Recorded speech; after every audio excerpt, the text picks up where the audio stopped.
Selamat pagi Bapak Ibu dan teman-teman terkasih. Pada hari ini saya Nando mewakili dari seksi panggilan berkesempatan untuk berbincang-bincang bersama dengan Romo Joni dan Suster Yohana. Terima kasih untuk kesempatannya kali ini, di mana topik yang akan kita bicarakan pada hari ini adalah mengenai panggilan. Karena kita tahu di tanggal 3 Mei kita akan merayakan Hari Panggilan Sedunia. Tapi sebelum kita berbicara lebih jauh tentang panggilan dari Romo Joni maupun Suster Yohana, kita akan berkenalan terlebih dahulu. Mungkin dari Romo Joni atau Suster Yohana bisa memperkenalkan diri terlebih dahulu kepada Bapak, Ibu, serta teman-teman kita. Oke, iya. Nama lengkap saya Romo Joni Pansali Okarm. Nama panggilan saya biasa dipanggil Romo Joni. Saya lahir di Toraja 16 Oktober 1988. Saya asli orang Toraja, tetapi saya dibesarkan di Polewali, Sulawesi Barat. Saya anak ketiga dari 4 bersaudara. Terima kasih. Oke, kalau gitu. Kalau dari Suster Yohana? Oke, baik. Saya nama lengkapnya Suster Yohana Bunga Busa. Biasa dipanggil Suster Yohana. Saya berasal dari Paroki Santo Martinus Roworeke, Keuskupan Agung Ende. Oke. Kalau boleh tahu, Romo, Suster, Romo dan Suster ini berapa bersaudara ya kalau di keluarga? Oke, kalau saya 4 bersaudara. Saya anak ketiga dari 4 bersaudara. Oke, Romo anak ketiga dari 4 bersaudara. 4 bersaudara, ya. Kalau Suster? Kalau saya anak ketiga dari 9 bersaudara. Oke, anak ketiga dari 9 bersaudara. Itu banyak, sangat banyak ya saudara-saudaranya. Tapi dari semua itu yang menjadi Romo dan Suster itu apakah semuanya atau bagaimana nih Romo, Suster mungkin bisa? Kalau dalam keluarga saya hanya saya saja yang jadi suster. Cuman Suster Yohana aja ya.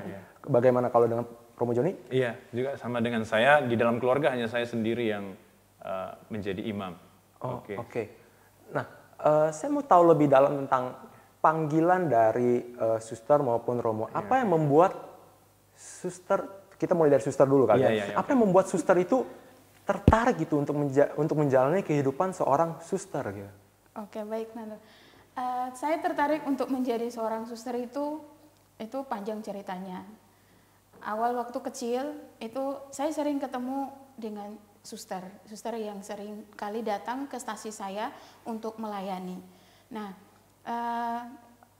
saya senang melihat para suster itu memakai jubah. Kemudian waktu mereka itu melayani, khususnya itu mereka bagi komuni. Nah, waktu di rumah itu seringkali waktu masih kecil saya dengan adik-adik saya itu seringkali saya kalau malam minggu itu seringkali kami main itu misah-misahan gitu. Nah, kadang-kadang saya itu kalau di rumah ada misalnya ada semacam pisang rebus atau apa dipotong-potong gitu, lalu kami main itu kayak pakai jubah-jubahan gitu, lalu kerudung, lalu pas misah-misahan itu nggak terlalu seperti formal banget gitu, jadi semacam tiba-tiba sudah suruh adik-adik saya itu berdiri berjejer, lalu saya bagi ngomong tubuh Kristus gitu dengan yang pisang itu yang sudah dipotong-potong gitu kan. Jadi dari situ saya semacam keinginan itu sangat kuat gitu. Lagian dalam keluarga saya ada om saya, ada tante saya yang masuk menjadi seorang biarawati dan juga biarawan. Jadi di situ saya mulai dalam hati kecil saya itu apakah saya bisa menjadi seorang suster gitu. Nah terus keinginan itu terus berlanjut dalam perjalanan waktu ketika saya tamat SMA. Nah ketika tamat SMA itu saya memberitahukan kepada keluarga saya. Tapi saya memberitahu ke ayah sama ibu saya itu bukan untuk masuk suster, tapi niat saya itu mau merantau. Jadi merantau, saya bilang ke bapak saya bilang bapak saya ingin sekali untuk merantau ke Surabaya. Lalu dia bertanya ngapain ke Surabaya? Kalau seandainya kau ingin itu, ya sudah di sini saja gitu, bantu-bantu Lalu saya bilang gini, saya pingin kayak cari pengalaman lah gitu. Ya sudah, bapak mama saya mengizinkan untuk merantau. Lalu saya bekerja sekedar untuk mencari pengalaman itu 1 tahun. Jadi selama 1 tahun saya bekerja, tapi keinginan untuk menjadi suster itu sangat ingin sekali gitu. Lalu saya memberitahukan niat saya ini kepada om saya, kebetulan frater juga. Jadi saya bilang ini, saya ingin sekali untuk jadi suster. Lalu dia bilang, oke, kalau kamu mau, ya sudah, jalan-jalanlah ke Malang gitu. Sudah, kebetulan dia tugasnya di Malang, frater BHK. Jadi akhirnya saya ke Malang. Lalu ketika saya di Malang, ditanya-tanya saya, lalu saya diantar ke satu suster, kebetulan suster Karmelitas. Jadi nggak kemana-mana lagi, diantar langsung ke suster Karmelitas. Nah di situ saya langsung masuk di situ. Nah belum orang tua kedua belah pihak itu belum tahu saya masuk suster. Jadi sudah saya menjalani di biara itu sudah 1 bulan. Lalu suster itu mengatakan, kalau kamu mau jadi suster, yang pertama ada syaratnya. Yaitu syarat yang pertama itu harus ada izin orang tua dan juga izin Romo Paroki. Lalu saya bilang gini, gimana caranya saya harus mengizinkan orang tua sedangkan saya sudah di sini. Lalu ya apakah ada keluarga di sini? Lalu saya bilang ada kakak saya, kebetulan kakak kandung saya di Surabaya. Akhirnya saya minta tolong, Kak minta tolong pulang ke Ende untuk meminta surat izin ke orang tua. Nah sampai di Ende, di situ kakak saya meminta izin bukannya saya yang minta izin, tapi kakak saya yang minta izin ke orang tua. Jadi bapak saya itu antara ya dan tidak itu agak keberatan. Jadi anak ini kan mintanya merantau bukan masuk biara. Tapi kakak saya itu juga ngeyel, dia bilang kan sekarang Yohana itu sudah masuk di dalam biara. Jadi yang sekarang itu yang minta yang diharapkan itu Bapak setuju apa enggak? Ya dan tidak, itu jawabannya. Ya udah, dengan berat hati Bapak mengizinkan. Jadi meminta akhirnya beliau menandatangani surat itu. Lalu yang berikutnya Romo Paroki lagi. Itu Romo Paroki mengatakan, ketika kakak saya meminta surat di Romo Paroki bertanya, "Loh, mana anaknya?" Lalu kakak saya bilang, dia sudah masuk biara. Terus di mana masuk biaranya? Emang biaranya mau sebelum Romo Parokinya itu mengizinkan? Lalu dia bilang, sekarang sudah ada proses, nggak terlalu ini ya, buat sulit untuk masuk. Jadi minta izin untuk Romo supaya Romo bisa membuatkan surat izin dari paroki yang mengatakan bahwa Romo mengizinkan untuk membuat surat itu. Jadi akhirnya kakak saya pulang kembali ke ini dengan membawa surat itu, dan surat itu akhirnya saya dapatkan.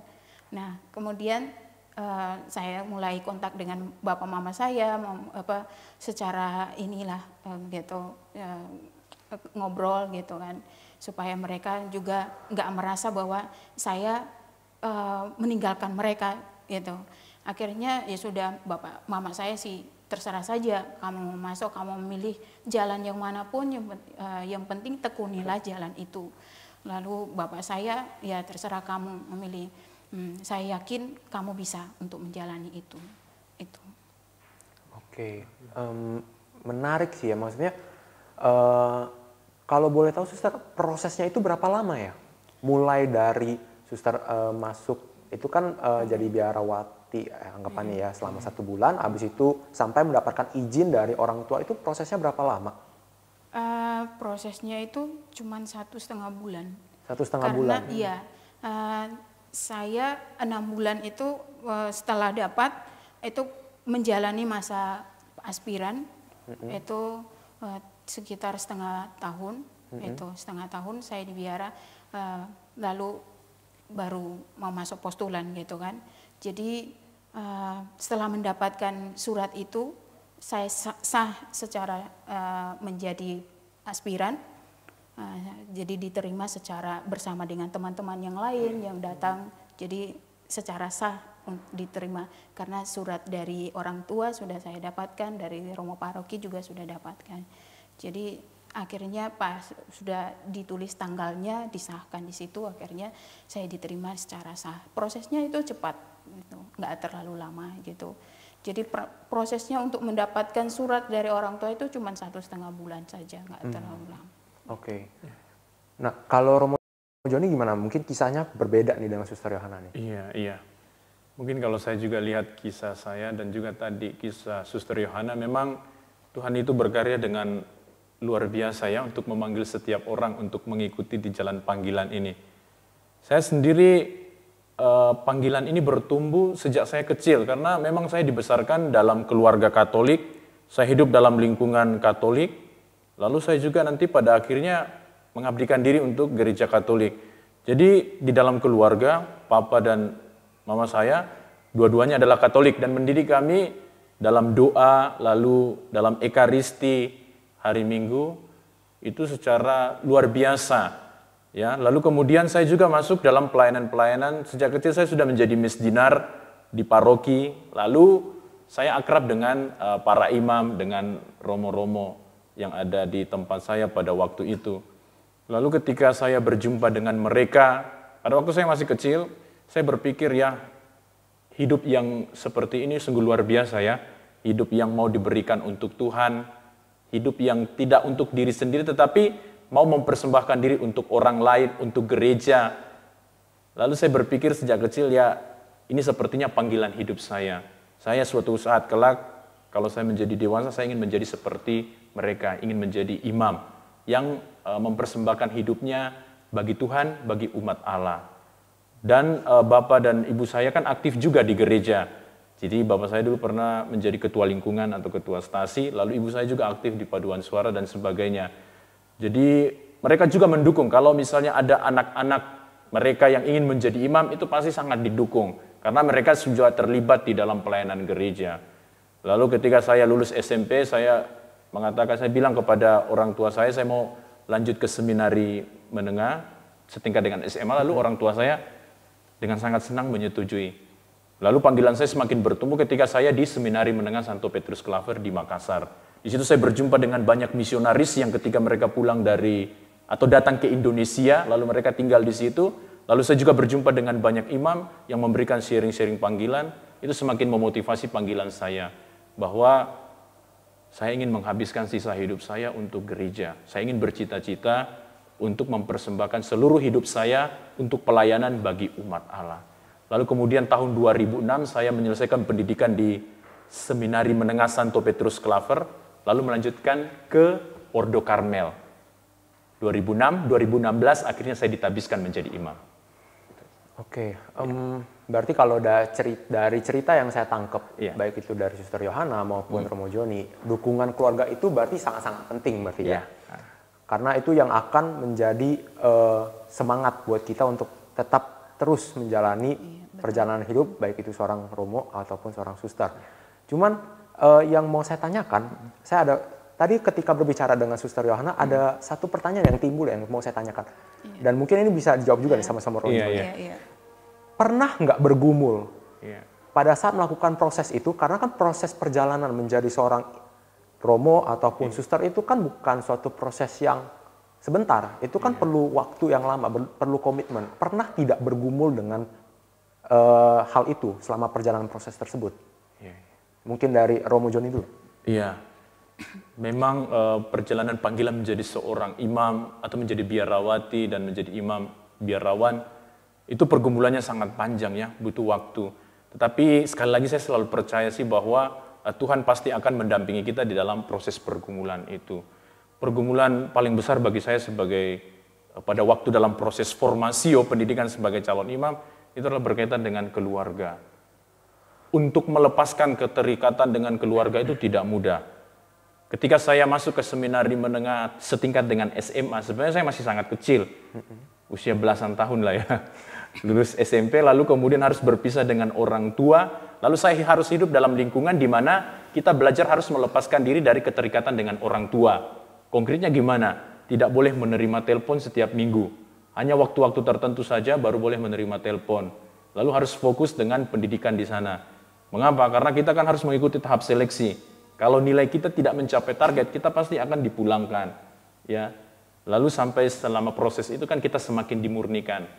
Itu ketika saya masih SMA, setingkat dengan Seminari Menengah Santo Petrus Kelaf. Lalu ketika saya harus melanjutkan pendidikan dalam Ordo Karmel di Malang, ya, meminta komitmen untuk lebih dalam lagi. Berani nggak saya melepaskan atau tidak? Ya, untuk melepaskan keluarga saya. Apalagi melepaskan diri dari orang tua, jauh dari orang tua dan sebagainya. Untuk tidak terlalu terlibat dalam berbagai persoalan keluarga dan sebagainya. Karena bagaimanapun panggilan ini kan panggilan untuk mempersembahkan diri. Itu sih kalau saya. Oke. Menarik. Nah, kalau dari suster sendiri bagaimana? Oke. Kalau dari saya, namanya pergumulan itu pasti ada. Itu siapapun yang masuk dalam jalan ini pasti selalu ada. Untuk saya itu ketika awal-awal masuk itu masih ingat yang namanya saya masih ingat dengan orang tua saya, lalu dengan pekerjaan saya yang baru saya lepas gitu kan, lalu ingat dengan teman-teman yang waktu bekerja sama dengan saya gitu waktu di Surabaya. Jadi ketika saya berdoa itu saya masih terngiang-ngiang gitu, jadi seperti nggak fokus gitu. Itu tantangan pertama itu, gimana cara fokusnya itu. Tapi dalam perjalanan proses itu, jadi sungguh-sungguh memurnikan saya. Jadi saya dituntut untuk belajar, untuk fokus dengan membaca, berdoa dengan sungguh-sungguh, lalu dengan bekerja, kemudian rekreasi dengan teman-teman, sehingga dengan kegiatan-kegiatan seperti itu semakin memotivasikan dan juga memurnikan panggilan saya seorang suster itu. Ternyata setelah saya refleksikan, ketika saya baru merasakan sungguh-sungguh saya fokus dan juga bahwa inilah panggilan saya, itu ketika saya novisiat. Itu di novisiat saya benar-benar dimurnikan oleh suster yang membimbing saya. Jadi yang kalau saya sudah ada di jalan ini, ya fokuslah dengan jalan ini. Ngapain mengingat masa lalu. Masa lalu itu menjadi satu batu loncatan untuk saat ini. Jadi biarlah masa lalu itu sesuatu yang membuat kamu masa lalu dalam tanda kutip keluarga apa segala macam gitu kan. Jadi ketika kamu mengingat mereka, doalah untuk mereka. Jadi itu fokuslah dengan dirimu sendiri dan dengan Tuhan. Jadi supaya kamu sungguh-sungguh menjadi seorang suster yang benar-benar jadi suster. Jadi nggak mengingatkan lagi hal-hal yang lain gitu. Jadi itu pergumulan saya gitu. Iya. Berarti perlu ada komitmen untuk benar-benar menyerahkan seluruhnya kepada Tuhan gitu ya. Iya. Betul. Memang penting sekali komitmen. Kenapa? Karena ketika kita berada dalam pergumulan itu, apalagi ketika kita ingat tentang kebersamaan atau kerinduan terhadap keluarga, lalu di dalam komunitas kita harus berjuang untuk memantapkan panggilan kita dengan belajar, lalu berusaha hidup disiplin. Pasti setiap biarawan dan biarawati dan imam itu pasti bertanya dalam hatinya, Tuhan kenapa saya yang kamu panggil gitu? Kenapa sih harus saya? Kenapa bukan orang lain saja? Mengapa saya juga ingin, kenapa sih nggak panggilan yang biasa-biasa saja? Menjadi awam yang biasa lalu hidup seperti biasa. Lalu kenapa sih harus saya yang kamu panggil untuk menjalani ini semua? Itu pertanyaan, pasti akan ada pertanyaan itu bagi setiap orang biarawan dan biarawati. Kenapa harus saya? Nah, sukacitanya menjadi seorang romo atau suster nih, bagaimana nih? Mungkin bisa diceritain juga nih, sukacitanya nih. Kalau dari Romo Joni dulu bagaimana nih sukacitanya? Kalau saya sih, sukacita itu karena pilihan ya. Jadi karena panggilan ini betul-betul menjadi sebuah pilihan hati saya, jadi saya membawanya dalam semangat sukacita. Sukacita yang paling besar itu karena banyak orang ya banyak orang yang kita kenal, banyak orang yang bersahabat dengan kita memiliki relasi yang banyak, relasi yang luas. Jadi tidak hanya eksklusif. Kalaupun misalnya kita misalnya panggilan awam misalnya ya, kita hanya sekitar itu aja, keluarga kita, ya, lingkungan pekerjaan kita. Tetapi kalau kita biarawan, lalu imam, itu lingkup pergaulan kita sangat luas dan kita mengenal banyak orang. Kemudian yang kedua, kita bahagia karena kita bisa melayani orang lain. Itu kebahagiaan tersendiri. Ketika saya bisa menjadi seorang imam yang baik, bisa melayani umat yang membutuhkan pelayanan, itu sebuah kebahagiaan tersendiri bagi saya. Ya, walaupun mungkin tidak ada imbalan tertentu bagi saya, tetapi di dalam hati saya ada sebuah kepuasan tersendiri. Saya bisa mempersembahkan hidup saya bagi Tuhan, dan itu adalah sebuah kebahagiaan mungkin yang tidak ternilai. Gitu. Oke. Nah, menarik sih. Kalau Suster bagaimana? Kalau saya itu namanya sukacita karena ini sebuah pilihan dari saya sendiri. Saya akan menjalani dengan sukacita. Jadi sukacita yang saya lihat itu ketika saya melayani. Jadi melayani entah di komunitas maupun di luar komunitas, itu saya sangat senang gitu. Apalagi seperti yang dikatakan Romo Joni, ketika ketemu dengan umat gitu ya, ketemu dengan orang-orang yang saya layani, itu saya sungguh sangat merasakan sukacita luar biasa. Sampai saya bertanya, Tuhan, apakah memang benar ini adalah panggilanku sehingga saya bisa berjumpa dengan orang-orang ini. Andaikan saya tidak dipilih oleh Engkau sendiri, tidak mungkin saya berjumpa dengan orang-orang seperti ini. Dan kemanapun dengan sukacita. Jadi mau disuruh kemana itu saya mau suruh di sini saya mau gitu. Jadi nggak ada yang menghalangi saya gitu ya. Jadi kalau berbicara tentang sukacita itu sungguh-sungguh saya merasakan sukacita ketika dalam pelayanan. Nah, apalagi ketika dalam pelayanan itu sungguh-sungguh membawa umat untuk berjumpa dengan Tuhan. Jadi umat itu mengerti apa yang saya bicarakan. Jadi umat itu juga merasakan sukacita. Itu merupakan suatu sukacita tersendiri dalam diri saya. Itu Nathan. Oke, berarti semangat untuk melayani itu sangat-sangat terlihat, yang baik dari Romo Joni ataupun dari Suster Yohana, itu benar-benar terlihat sekali sih. Oke, kita berada di akhir dari pembicaraan kita. Mungkin ada pesan yang mau disampaikan baik dari Romo ataupun Suster untuk keluarga-keluarga yang ada di rumah ataupun untuk anak-anak muda yang sedang menonton acara ini? Iya, kalau dari saya, pesan saya untuk keluarga-keluarga Katolik, didiklah anak-anak atau besarkan anak-anak itu di dalam iman Katolik yang sungguh-sungguh kuat. Karena bekal bagi anak-anak kita ke depan itu adalah iman, pengharapan, dan kasih untuk menjadi modal yang luar biasa. Itu adalah warisan iman keluarga, warisan yang luar biasa yang bisa kita berikan untuk anak-anak.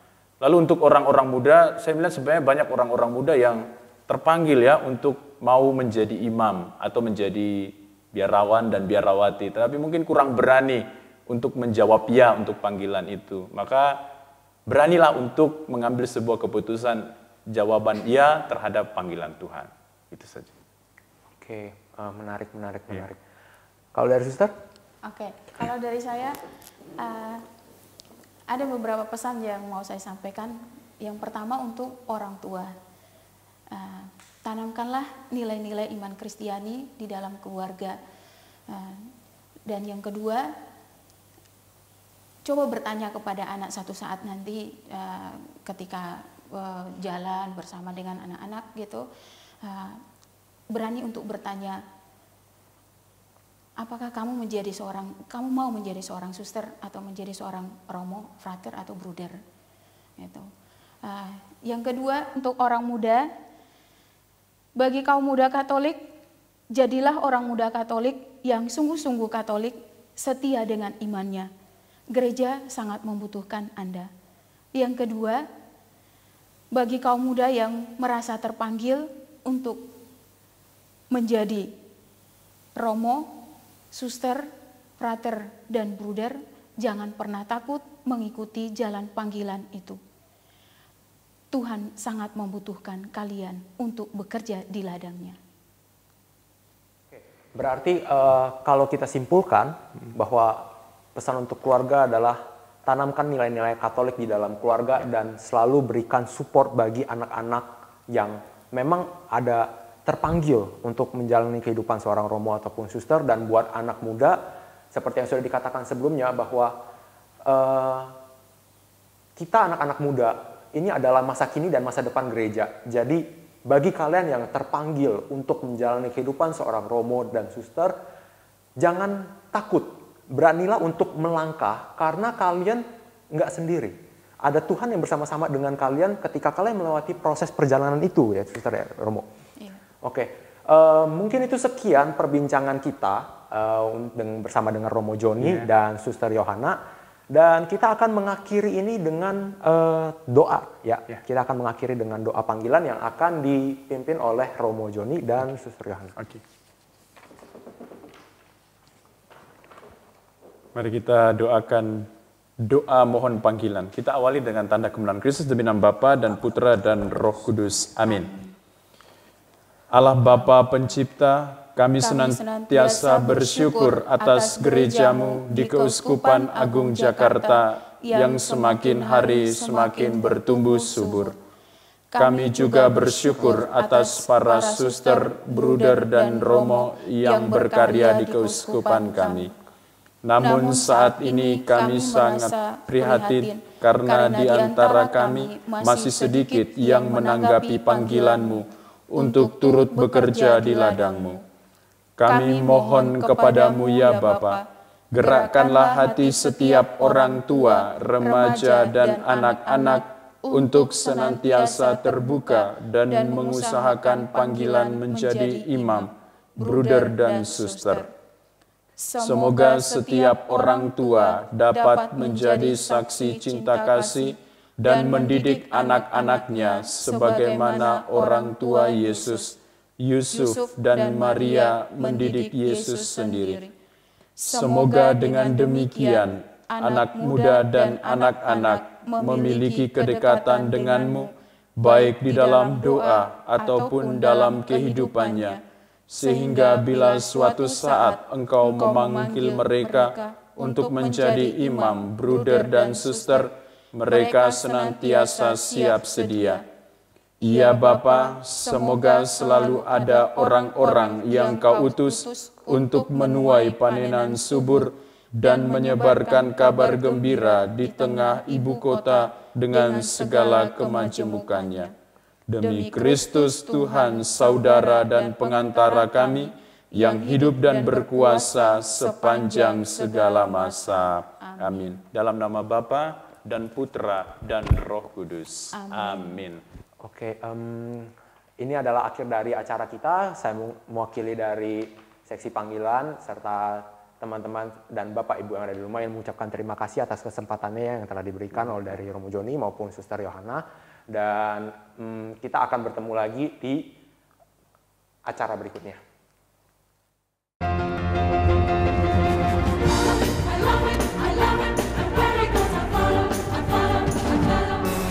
follow him.